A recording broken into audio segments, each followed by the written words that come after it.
First of all, what cities are so expensive to live in? Democrat-run cities. And again, he talks about redistribution. Is this the open? You talk about redistribution again. When those cities are expensive, do you acknowledge that those cities produce more economic output for the country than all the red cities? This is what I mean when I say these people don't live in reality. But like, why can't you acknowledge that? Because you'll very quickly say things like, oh, well, there are more homicides in Chicago. Yeah, there's more people that live in Chicago, and Chicago is what makes Illinois all its money. That's where the money comes from, or the blue cities. It's not just blue states that subsidize the existence of red states, which is true. And by the way, all of those governors were so happy for the American Rescue Plan when Biden was there to hand out money to shore up their budgets. But then when you want to talk about expenses and living and all these other things, now you want to talk about how blue cities need to be held responsible, but you don't give them credit for the economic output? It's insane. It's a nice deflection. So Democrat cities are the most expensive to live in, so I'm glad you at least acknowledge that. And again, more expensive to live in the U.S. than Uganda as well, right? It is, right? So you can always volunteer to pay more, all right? If you want to redistribute wealth, you can be the hero, man. You can empty your bank account right now, but I bet you don't. I bet you're actually living pretty rich. I bet you do pretty well. And you want to bring up the Constitution. The Constitution actually states when the United States government becomes corrupt, it's our duty to reform the government. That's actually what article in the Constitution. Clause is that? Is to terminate, suspend the rules of Constitution? Which Constitution are we talking about? We live in a constitutional republic. We don't live in a democracy. What is the contradiction there? What do you think? Hold on. What is a republic and what is a democracy? A democracy is where a bunch of lunatics like you can vote away my rights. A democracy is where 3 wolves and a sheep vote what's for dinner. Is that Article 5 or Article 6? I don't know what part of the Constitution. So you asked what a democracy was. So a democracy is when multiple people vote. A republic is when you have representatives that do things for you. We are a representative democracy. That's why we're a constitutional republic. We are both a republic, which just means you're not a monarchy, and a democracy. This idea that we must be a republic because I'm a Republican and we're not a democracy because you're a Democrat is fucking retarded. Come on.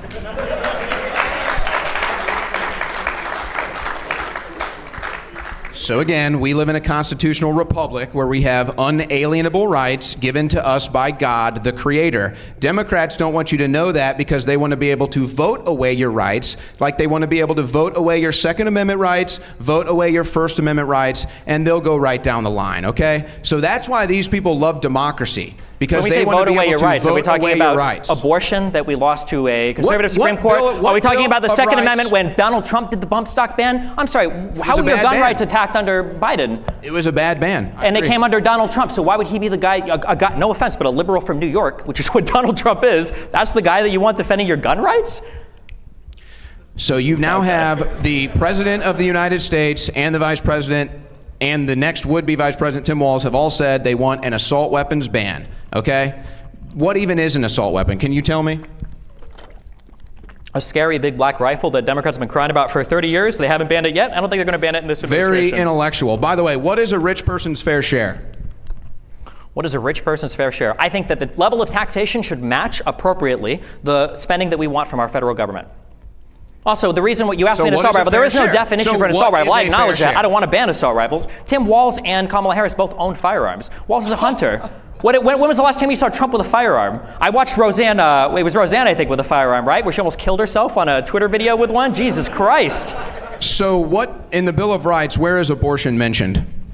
Do you want to get into the constitutional legal construction of the penumbra of rights that are invoked when you try to get like the right to privacy out of the 14th Amendment? You claim there's a right to an abortion. It just doesn't exist. I didn't claim there was a right to an abortion. Technically, the abortion right comes from a right to privacy, but we'd have to go over Casey and Roe, and I'm sure that you're not familiar with any of those Supreme Court cases, or probably any Supreme Court case.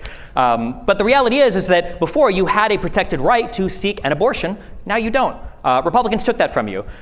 Before you had the right to own a bump stock. Donald Trump banned bump stocks through executive action, by the way. Which lost at the Supreme Court. Which what? Lost at the Supreme Court. Well, that hasn't stopped him in the past from going back over and over again to try to get cases tossed or to try to get favorable rulings. Hey man, I don't live in a cult. I said I have disagreements with Donald Trump. So you can attack me on Trump's policies that I disagree with. That's not a win for you. I agree I can't win attacking you on Trump's policies because he has none.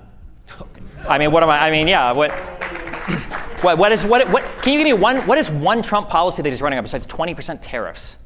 Secure border. That's not a policy. That's like taxes. an idea. That's the concept of an idea of a policy. Stopping war. Okay. What are Harris' policies that are so great?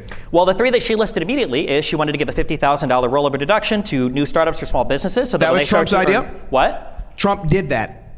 when he was president. Maybe he should have spoke it. I don't know if he's too senile No, you now or probably he's just lost the weren't ability to watching. do it. What? You just weren't watching. I was watching. Unfortunately, I watched too much Trump. That was one. A second thing she wanted to do was expand the child tax credit, which was incredibly successful under Biden. Also a Trump policy. It wasn't. That's why it happened under Biden, and it's why the Republicans initially fought against it. Are we going to say that pre-existing conditions in the ACA was a Trump policy now as well? I know that he wants to take care of that one. And then the third thing that Kamala Harris said is she wanted to do a $15,000 first-time home buyer credit to people that were buying homes for the first time. Donald Trump said he wanted for illegal immigrants. How does I'm so curious. How do you think these tax credits work? You do realize that they give money to illegal immigrants to buy houses?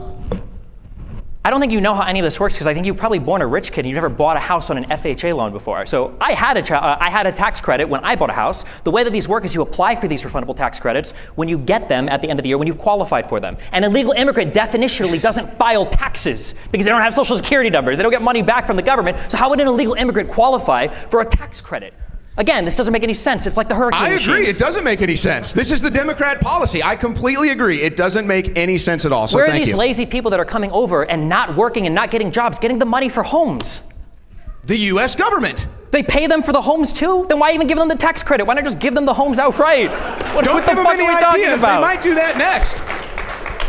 They might actually do that next. Where are they getting all these? Actually, they do. Yeah. Actually, they do. Who pays for the hotels that they're staying at in New York City, in Chicago? Well, who's paying for those hotels? Who's paying for that room and board? I imagine there's probably federal money allocated to And people where does that the are part of federal government get its money? From the, technically U.S. from the U.S. taxpayers. Treasury? Sure, yeah. U.S. taxpayer. So you are paying for illegal immigrants' housing. Thank you very much. Illegal immigrants staying in apartments and hotels temporarily is not them buying homes with a tax credit. This is like saying we can do cloud seeding, therefore we've created hurricanes for attacking the United States. You see that it's a mott and belly. It's not the same at all. Let's just move on. Yeah, of course. I've been telling Republicans that since the 2020 election, and they still haven't.